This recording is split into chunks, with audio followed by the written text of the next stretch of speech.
ಇನ್ನು ಕೆಪಿಸಿಸಿ ಅಧ್ಯಕ್ಷರ ಬದಲಾವಣೆ ಬಗ್ಗೆನೂ ಕೂಡ ಸತೀಶ್ ಜಾರಕಿಹೊಳಿ ಮಾತಾಡಿದರು.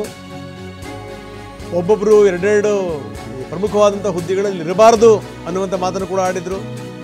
ಇದೆಲ್ಲವನ್ನೂ ಕೂಡ ಹೈಕಮಾಂಡ್ ನಿರ್ಧಾರ ಮಾಡುತ್ತೆ ಅಂತ ಕೂಡ ಹೇಳಿದರು. ಡಿ ಕೆ ಶಿವಕುಮಾರ್ ವಿದೇಶ ಪ್ರವಾಸದಲ್ಲಿದ್ದಾರೆ. ಇಂಥ ಸಂದರ್ಭದಲ್ಲೇ ಮೀಟಿಂಗ್ಗಳಾಗಿವೆ. ಕೆಪಿಸಿಸಿ ಅಧ್ಯಕ್ಷರ ಬದಲಾವಣೆ ಬಗ್ಗೆ ಚರ್ಚೆ ಶುರುವಾಗಿದೆ.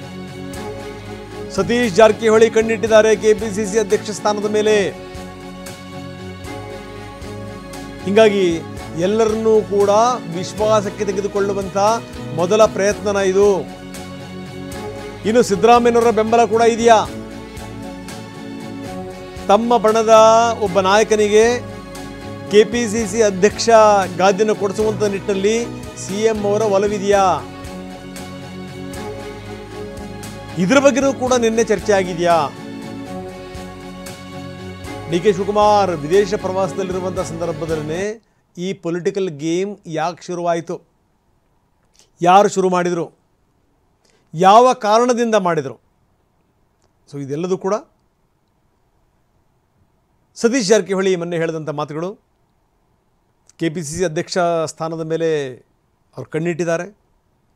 ಹಿಂದೂ ಕೂಡ ಇದಕ್ಕೆ ಸಂಬಂಧಪಟ್ಟಂಗೆ ಚರ್ಚೆಯಾಗಿತ್ತು. ಅದಾದಮೇಲೆ ಅವರು ಹೈಕಮಾಂಡ್ ನಾಯಕರ ಜೊತೆಗೆ ಹೋಗಿ ಮಾತುಕತೆ ಕೂಡ ಮಾಡಿ ಬಂದರು. ಅದಾದಮೇಲೆ ಮತ್ತೇನಂಥ ಬೆಳವಣಿಗೆಗಳು ಆಗಿರಲಿಲ್ಲ. ಆದರೆ ಈಗ ಮತ್ತದು ಚರ್ಚೆಗೆ ಬಂದಿದೆ.